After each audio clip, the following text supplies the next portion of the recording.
Good evening and welcome to Legal Tech Live, episode 41. I'm here with Nicole Clark. I should say, I'm Nick Rishwain. Welcome. Ivan Rakelin will be joining us shortly.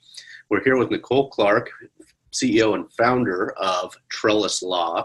Really excited to have her tonight because I discovered this week, and evidently Nicole also discovered this week, that they are a semifinalist for the ABA Tech Show. Which would make, honestly, three of our fairly recent guests, since we brought the show back, who are now semifinalists in the ABA Tech Show. So I don't think either of us is going to make an appearance there, but what we're hoping is that our three recent guests who are semifinalists all become finalists. Exactly. And then winners as well. And winners as well. And hopefully what they'll do for us is just take a picture as former Legal Tech Live guests. And that would be fun. Nicole, tell us a little bit about your background and give us a little about TrellisLaw, maybe what exactly you're planning to do after your background, what TrellisLaw is working on after a little bit of your background. Absolutely. So a little bit about my background. I'm a practicing attorney. I grew up in LA, and then I went to college early on the East Coast. So I started college at 16, stayed out on the East Coast, decided to go to law school, continued there, and really thought I was going to stay on the East Coast permanently. About 12 or so winters in, I got tired of the cold. Okay. And so I marched myself back to LA and came out here, took the bar, was continued to practice. So I started practicing downtown, doing primarily employment litigation. I was previously at Liner Law, which recently merged with DLA Piper. Okay. And then I moved from there, continuing to do primarily employment litigation. And this was sort of where the idea for Trellis started percolating. It was as I was in practice and at the variety of firms that I was at. I've been at smaller litigation boutiques and then larger sort of big law AM 100. And everywhere that I was at, it continued to blow my mind that the first thing that an attorney does when they get a case is send around an email asking if anyone has any intel on the judge. And here I am at these firms with massive amounts of resources and data. And I was often the attorney that was sourced with collecting those anecdotes and then making a recommendation about the judge. And it just blew my mind that as I would collect those anecdotes and then we'd make decisions, and how could that be? And so it started percolating around there as I started thinking really about the industry and data and how it's not being properly tapped properly. And so then it was really the way that we started collecting data was a couple of years ago. I was working late at night. It was an all-nighter. I was writing an MSJ, and it sounds like. So I hate to cut you off there, but it sounds like there may have been a little bit of exhaustion when you're like, I've got to do something different with this. No, it's totally true. It was born out of me complaining to a colleague. Okay. So I was complaining about this motion that I had to write, that we didn't know anything about the judge. What were we going to do? And he said to me, I think I appeared before that judge before, and I think I have a ruling on this issue. And so we went back, we checked the file. Lo and behold, he had a ruling from my judge that was on my issue. And for me, that was my light bulb moment. It felt like suddenly I'd just been given. I had the case law the judge was relying on, the way to organize. Basically, I used the judge's ruling as an outline for my motion. I wrote the motion in half the time. I won. And I said, what in the world that lawyers don't have access to this data? And so really that's what Trellis does. The way I like to think about it is if Lexis and Westlaw sort of live at the appellate level and where you do sort of academic research, the idea of what is the law? Trellis is, practically speaking, how does your judge rule? Right. And the ability the frontline stuff. Exactly. In the trenches, it's all good to know what the appellate law is, but it doesn't mean your judge is going to rule that way. You can have two motions before two different judges, they rule entirely differently on the same motion. So it's really, That's law is this absolute where, of course, there's one answer. It's just right. But in your own, so you took this anecdote, well, more than anecdotal. I guess it's an anecdote from your, but it was also reinforced from your colleague who had a motion on this issue. You were able to kind of reuse it, if you will, or repurpose it. Absolutely. And then, and know that this is how the judge had ruled on this issue in the past. So maybe they're going to rule on it the similar way again. Exactly. The way I think about it is, if you think about how lawyers write motions right now, or they start legal research, what we're doing is we search our document management system, we find someone in the firm who wrote something similar, and you use that as a starting place. Instead of that, how about using a really well-written ruling from a trial court judge? Even if it's not your judge, judges have a way of being more concise. You're going to be at a better starting place than you would be by just finding a random motion that was on the topic. Sure, that makes sense. So is TrellisLaw then, is it targeted towards litigators? And specifically, it sounds like you guys are focusing on how judges have ruled in the past. Yeah, state court judges. I like to think of it as two parts. So basically what we do overall is we mine state trial court data, we make it searchable, we aggregate it, and then by virtue of having this awesome data set, we run analytics on that data. So we can tell you how each judge rules on the most important pretrial motions. And that can be a starting place for attorneys, sort of when they send around that email at the start of a case, that they can look at some hard data and make strategic decisions, really even share that with the client. So together, they can basically set the client's expectations about the judge, about the litigation strategy altogether, and together make some decisions. And it really builds confidence, sets expectations. And you may know right out of the bat, so I remember in law school now, again, I'll give you a little feedback on Ivan and I, where he never practiced. I went to law school, found a different way to do it. But I do remember the 170.6 motion. So you may find out early on. In fact, I can't say that I remembered. I can say that I recalled it when you refreshed my recollection when I was reading your article from Law Practice Today. I was like, oh man, I forgot. My condolences. Yeah, reminding you about that. But if you've got a particular issue for a particular client and this judge is just anti-dealing with this type of case, you want to know that up front. Exactly. It's the ability to research beforehand to see if your judge has ruled on an issue that's case dispositive and being able to make a decision as to whether to bring a 170.6 immediately. Right now, you have a really limited amount of time to bring those motions, and they're being made based on anecdotes.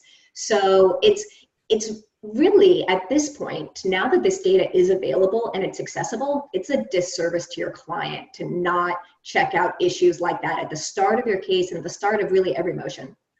Excellent. Now, the 170.6 for our listeners or replay viewers, this is a California-specific issue, right? Correct. Okay. Correct. But every state has their own. It's basically your one chance in a case to request assignment to a different judge. Okay. You don't get to choose you get to say not this one, and you get it basically as a matter of right. So the other really nice thing about what we do in terms of our analytics is we tell you how the judge rules on a specific motion, and then we put that into context with how other judges in the county rule and how other judges in the state rule. Because it's not only helpful to understand how your judge rules, but it's helpful to know where they're an outlier. Because if all the judges are ruling terribly, well, then you're not going to do much better if you throw your back in the pond and go again. So that's interesting. So if you take a look at that and find out that all the judges in Los Angeles County, if that's where you're representing the client, all are anti a particular, are very hard on a particular type of child custody issue or something like that, then maybe we have to take our risk with who we've already got. Exactly. Then you may not want to ding the judge or bring a 170.6 and risk the fact of that judge again at a later time, and they're going to remember that you dinged them. Right. Really use that selectively when it's really important to the client's case. Excellent. So let's then refine. So when I did the demo search, the quick demo search on the site. So California specific right now? Is that currently California specific? Correct. And I noticed now this could just be because I was on the quick demo. Yep. But I went looking for San Joaquin County, which is where I'm located up north. Yep. And I didn't find that on the quick demo. Is that so? Are we currently working on getting data from different counties? Exactly. So at the state court level, and it's one of the reasons that I'm so excited about state court data, is just because no one has gone and aggregated it from every separate superior court and made it searchable through one interface yet. And so really at a very basic level, Trellis is just unifying the superior courts. So, but you're absolutely correct. There are, in addition to San Joaquin, there are a variety of Northern California counties that are particularly hard to get data from. Is that because they're, so my experience, and Yes. I just wrote about this experience for the ABA GP solo. Now, and my experience is from non-practicing, but my days doing law clerking and things like that. So we were outdated back then. And as I talked to local lawyer friends for the article that I was writing, I found that we're still fairly outdated. So I'm imagining that Stanislaus and San Joaquin, and then some of the ones even further up north that are even more rural, are even more difficult to get. So how are you able to aggregate? Let's back up to that first. How are you able to aggregate from some of the more advanced county court systems? It entirely depends on the county. Because every county does it differently, we basically have a different system for each county. Some of that is through API, some of it is business relationships with the court, and some of it is pure engineering brute. So it totally depends depending on the county. But I will say we have at this point, what we did was we went after the highest volume of litigation counties first. Sure, which makes sense. Sort of working backwards, exactly. So at this point, we actually have 93% of California covered by population. What we have left are some of the smaller, more rural counties where there's not as much litigation taking place. Right. Some of those counties we still have on our list that we're continuing to acquire. Some don't do anything online. And then at that point, that's going to require us to send a human in to actually go in, potentially with microfiche, depending on the county. I would say, not advanced is a euphemism for how they're just truly under-resourced courts. Yeah, that's generally, I'm in an incredibly poor county. That's what it comes down to: undereducated, underdeveloped, and very poor. So, and then you give me these PTSD feelings when you mention words like microfiche, right? I mean, God, that was just the worst thing that you had to do. And you're like, well, this is a case we should just give away. Let somebody else do this. Yep, absolutely. This is why you're making a law clerk do this, is because this is awful. It's pretty intense, correct. But it also makes sense for your target market, right? If San Francisco is going to be big, San Jose is going to, or Santa Clara County, Alameda probably, and Los Angeles and some of the Southern California counties, San Bernardino, you're probably going to have, there's bigger populations, you're probably going to have more litigation, and it's also that also helps you as a company then target litigators in those areas who would have an interest in purchasing your software. Exactly. It's really true. It's nice the way that our data and the practice go together in terms of we can see where we have the best data, which judges we have the best data from, and we can see the market. And there's a virtuous cycle in there in that the information that we have info not only on the judges and how they're ruling, but you can do what attorneys love doing, which is judging each other. So you can go ahead and look up opposing counsel, you can see what motions they're winning and losing, and all of that helps to set expectation or to set settlement strategy. And it also just fulfills our need to be able to judge each other and sure.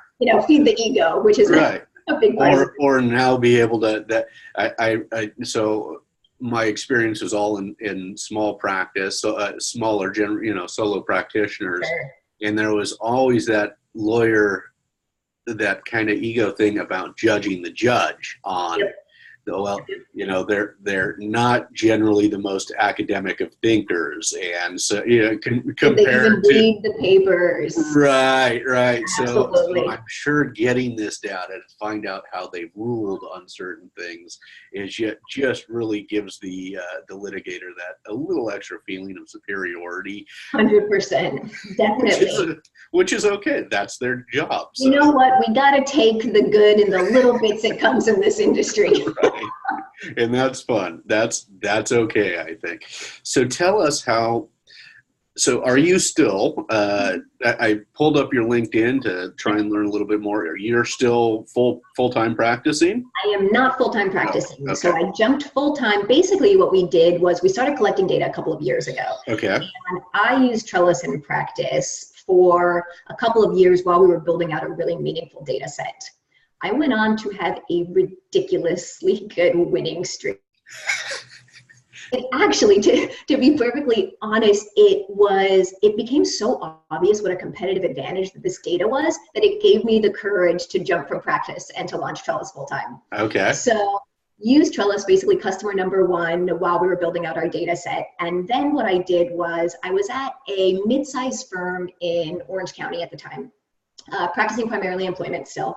And I decided, all right, I mean, it was very obvious how large this opportunity was as I continued to win. And so I decided I was going to jump, and I had counted the firm that I was at the time out as a customer.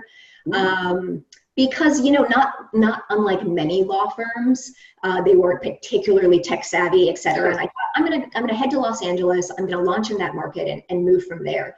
And to my surprise, I left, I showed them the product, showed them what I was going to do, and they knew about my winning streak, and they were impressed with my motion practice. And in showing them the product, they were so excited. They became our first paying customer, and they gave us office space on site. So we had our engineers come in, we iterated with the attorneys, and we were on site for a little bit. And then we were there for a little while before we launched into TechStars Los Angeles. Okay. And then recently graduated from their 2018 cohort just a couple of weeks ago.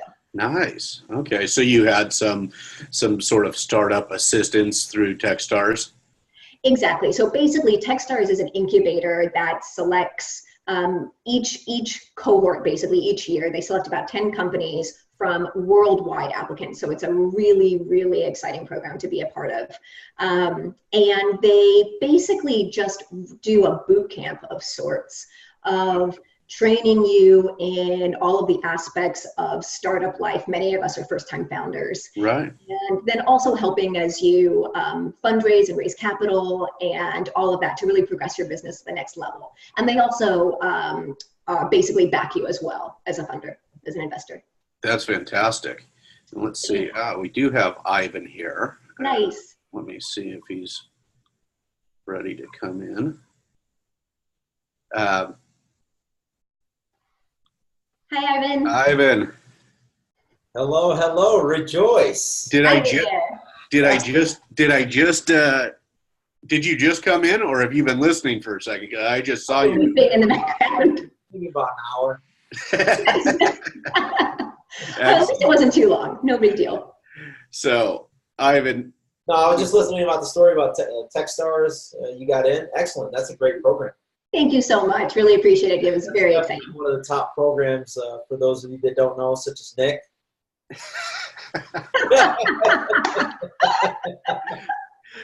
Look, Ivan, I know like the Y Combinator, right? That's who I'm holding out. Close. In terms of accelerators that compete with Y Combinator, it's pretty close. Pretty close. Okay. Yeah. So you've missed some pretty awesome stuff, Ivan. Very, very interesting. Very similar to one of our other guests from several years ago who wants to come back and tell us about what's changed. You probably know them. Now, similar as far as the data that you're acquiring, although what I think Unicorn is they're doing some more of the PACER-based data.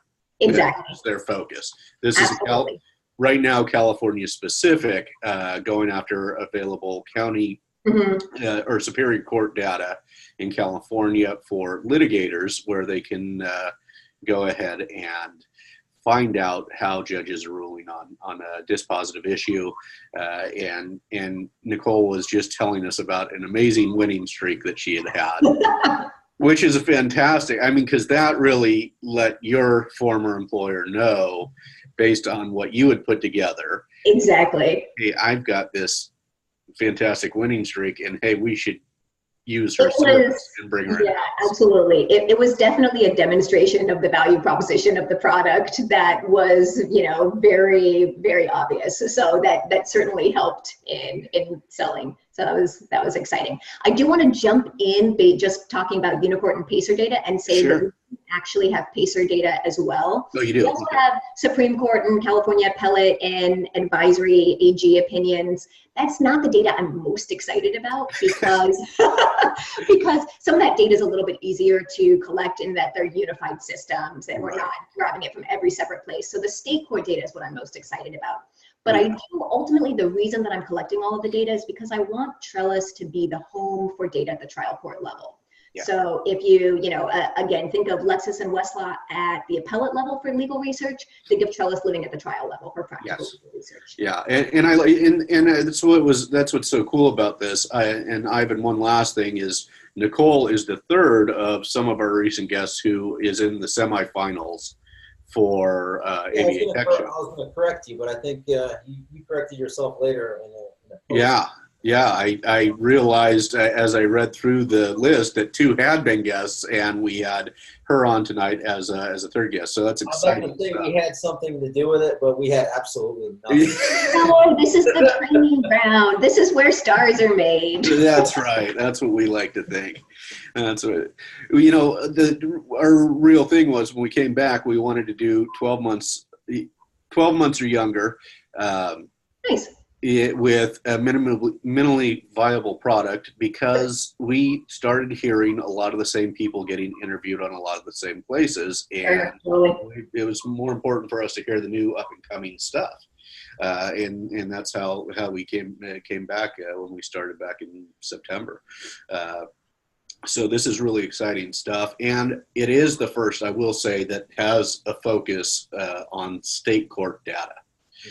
So that's really exciting, especially with what have we got, 55 or 58 counties in California? 58 counties in California, yeah. Nationwide, 3,000. So it's a really lofty goal, but it is doable.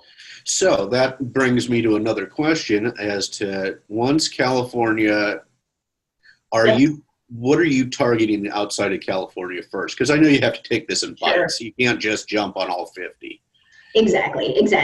Ultimately, as we go, we'll be able to continue to really obtain multiple jurisdictions at once. Right now, we're doing a similar path as to how we decided which counties to acquire first in California, which is go after your most litigious states first. So next on our path is New York. Believe it or not, California and New York make up a quarter of the lawyers in the nation. So those poor states, it's such a high concentration of lawyers. But then after that, you can almost guess with me what our next targets are. So we've got, Florida, Florida, Texas, Delaware. Yeah. Yep, absolutely. So there's a pretty nice path out there. And then the idea is really to move up the East Coast and then sort of scoop the middle of the nation last. Yeah, and that makes sense. I mean, what I've seen in my day job for years is where are the requests for experts coming from? New York and California. Yep. New York and California, Texas, Florida, Illinois, those types of things. And so those are predominantly where I see it on a regular basis. So I can jump in. I'm not sure if you guys already covered this, but as you start scaling throughout California, do you find that the system, I'm not familiar with California and how the system is set up. Is it a unified system within the entire state, or does each county essentially run through their own IT infrastructure? Yep. It's the latter of that. It's number 2 on that list. So, and that's what makes this process. Yeah. Consuming, it's grueling. It's one of the reasons that nobody has really attacked this data yet, even though it's really valuable, is just because it is very difficult to acquire. You're talking about every county hosting and maintaining their data entirely separately. and no unification throughout, which is wild when you think about it, right? We're heading into 2019 and our court system isn't unified. I mean, that's pretty intense to think about. And I don't know if you guys know about this, but this I found an incredible story when I was doing market research, was that California actually tried to unify the state courts through the CCMS program. It was in 2012. They spent $10 million, or excuse me, $500 million. Yeah, no, I was thinking about what I could do it for. You're right. 500 million, and then judges hated it. It was universally abandoned, and that was just it after 500. And I vaguely recall that situation. I do remember the CCMS, you called it. Yep. I remember stories about it, and there was a significant investment, and then I remember something abandoned, but I don't remember why. But yeah, it is absurd how big the state is, how much money we have, and how backwards. That's why, if I want to get somebody to file a case for me, and it's in San Francisco, which is only 90 miles from where I'm at today. Oh, really? Yeah, it's only 90 miles. I'm only 80 miles from the Silicon Valley. I better go find somebody in Santa Clara County, San Francisco County, or Alameda County to do it, because it's just a pain. Nicole. Yeah.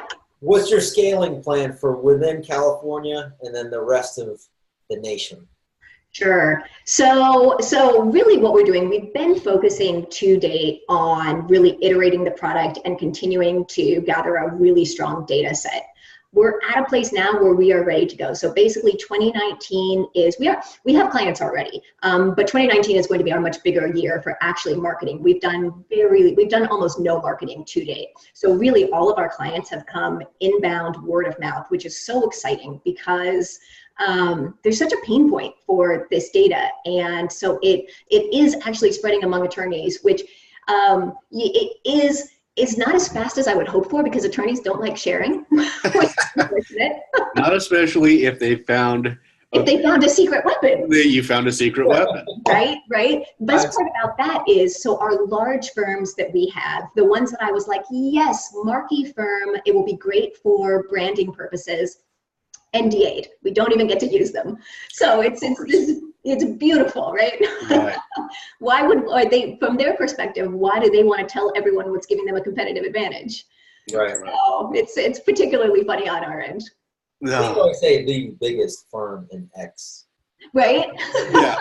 Yeah. Exactly. You can get away with some of that. You can play with that a little bit and still you may say something like they go by 2 last names, or totally instead of 4. Rhymes with. Yeah. You gotta be careful because you're still young, so there's a couple. So you remind me a great deal of somebody we had on a long time ago. I hope you've had the chance to meet Alma Say.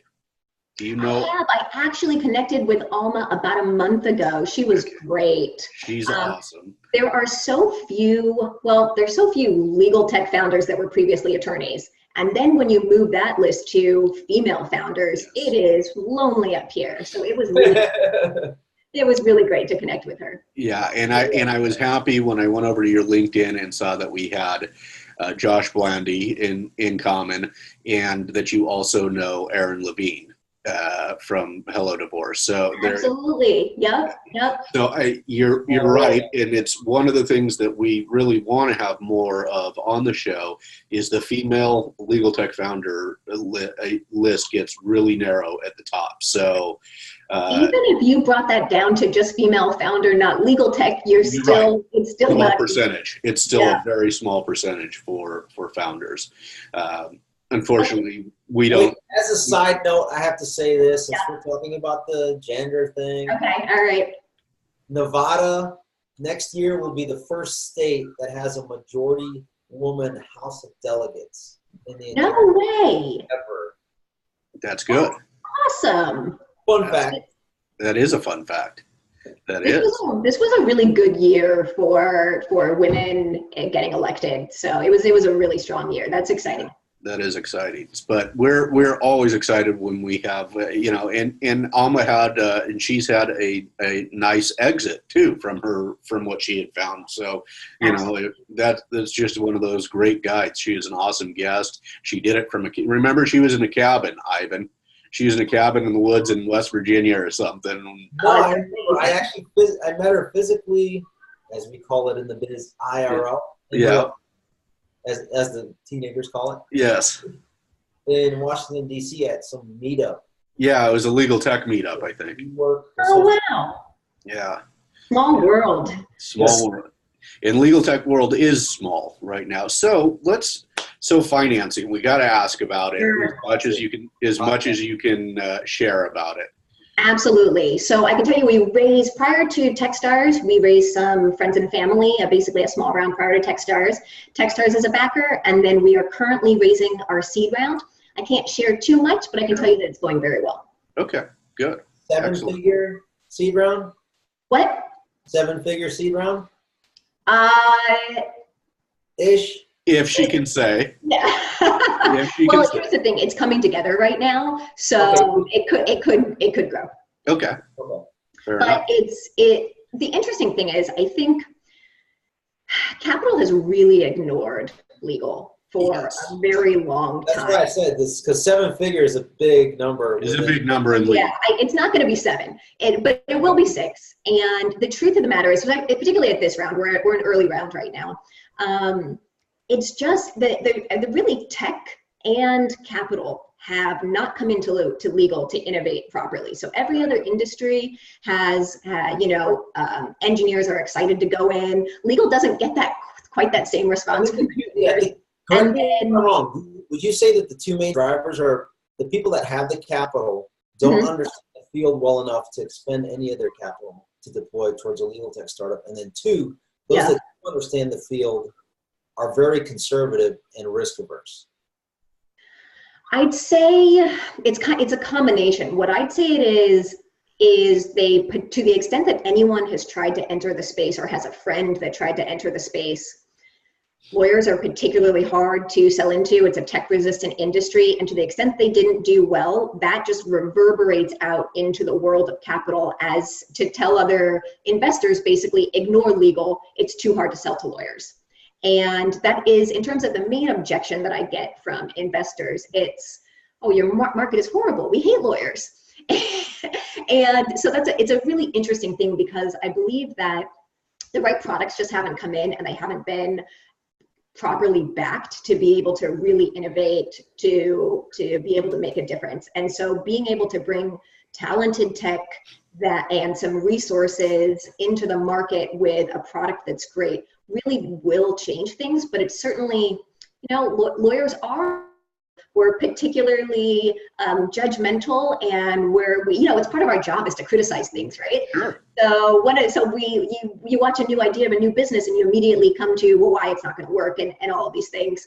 And it's that mixed with, I'd say it's even lawyers that sometimes are hard on the situation, in that investors will go to lawyers that they know and say, okay, well, what do you think about this idea? And then sometimes a lawyer will be like, well, Lexis or Westlaw is going to crush them. There's no way anyone could ever compete.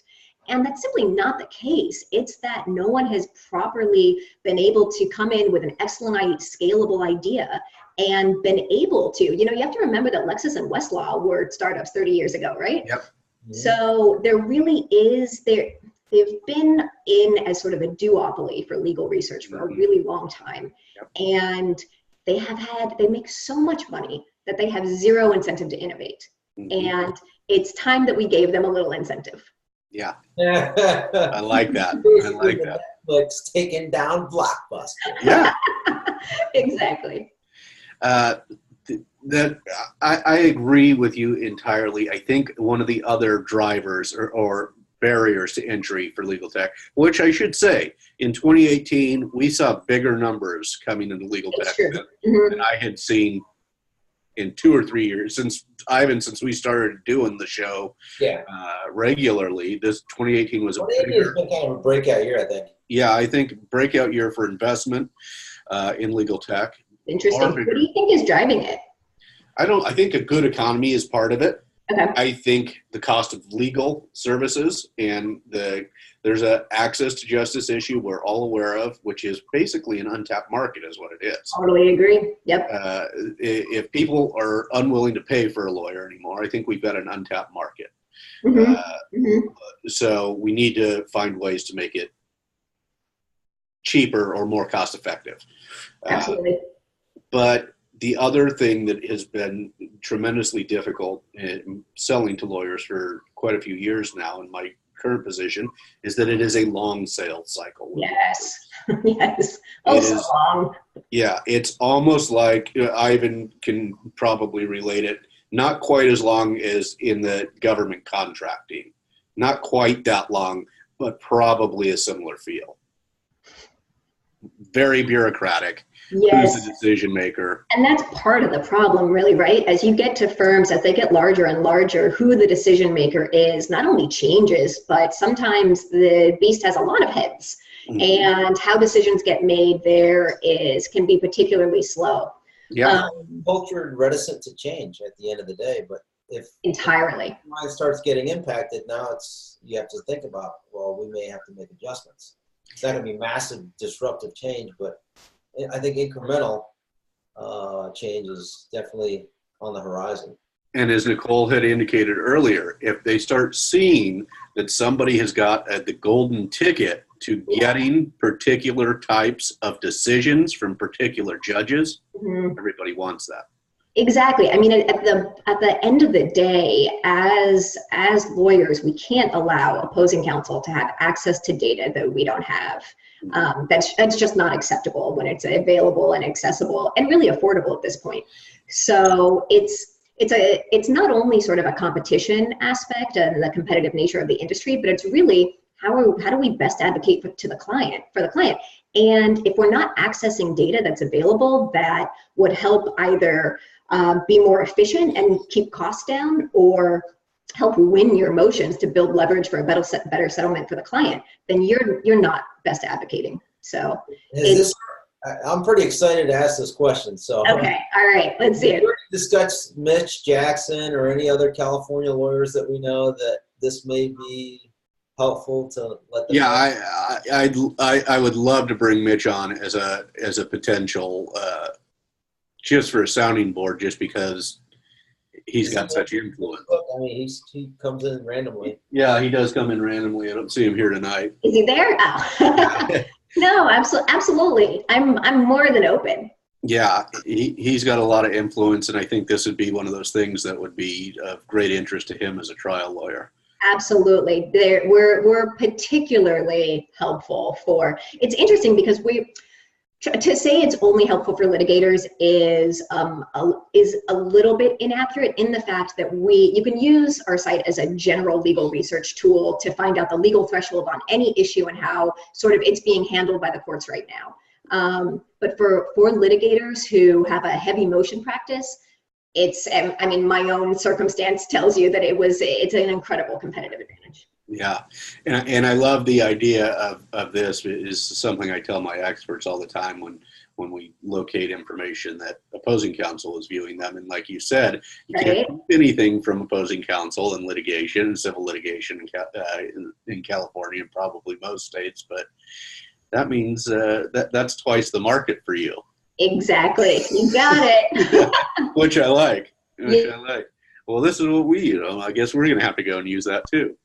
Exactly. I think it is a nice driver for us in that we not only have the info on the judge, but we have info when we get a client, we know who their opposing counsel is. And so it's a really nice lead gen tool there as well, because it is important to be able to access info that your opposing counsel is looking at. Yep.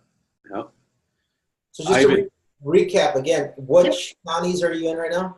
So currently we're in 37 counties.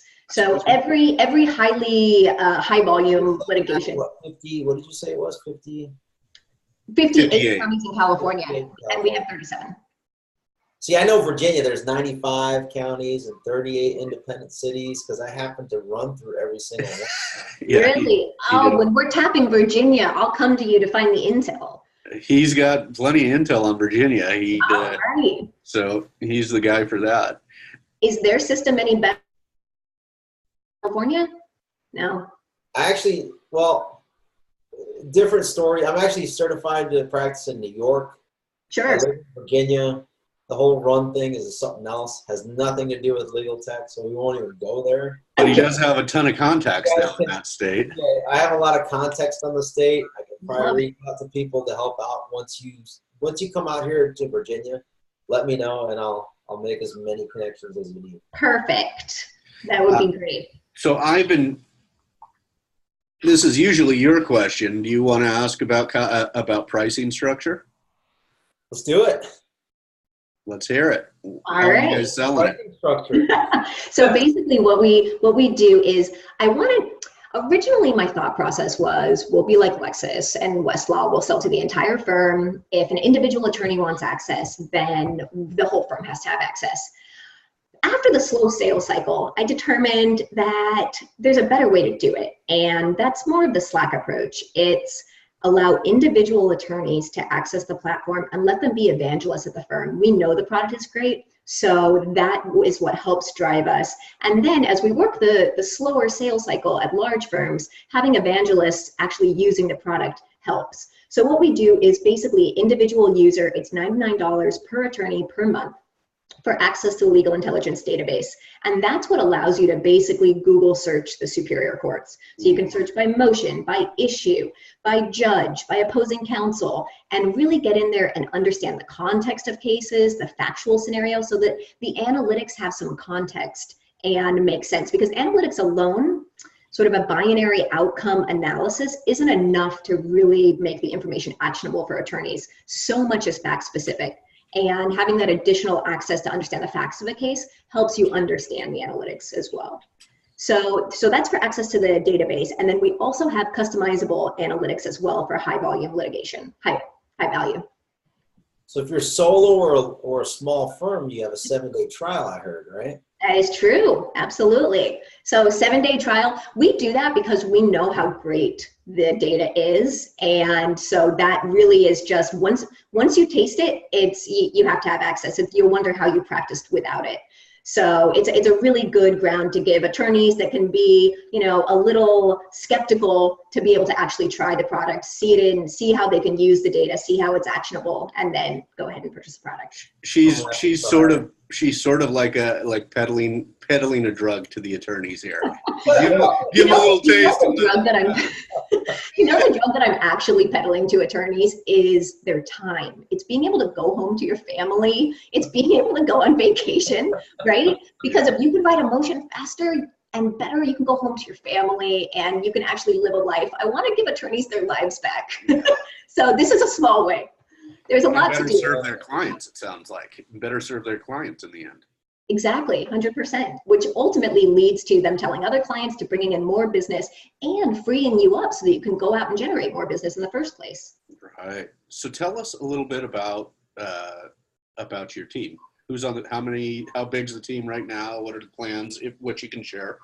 Absolutely. So we are 4 full-time, 2 part-time, primarily engineers. And with the seed round that we're raising currently, we are growing the team almost exponentially. So it's really, really exciting. We've got a lot of growth ahead of us. Very cool. Very cool. So Ivan, any last questions? You haven't been here the whole time, so I want to give you your chance. No, I like the excitement, exuberant. You're so photogenic. You articulate. Obviously, TechStars prepared you well, and obviously, I'll let them know you said that. I'm sure you're a very accomplished woman before that. Thank you. I appreciate it. With that, usually Nick asks this question. All right. How can people find you again? What's the website? How can people reach out to maybe do a larger deal that's not listed on the website to negotiate something? Absolutely, that's a great question. So you can, our website is trellis.law, and you can reach out to me directly, Nicole at trellis.law. Also on Twitter, Nicole_A_Clark. Okay, all right.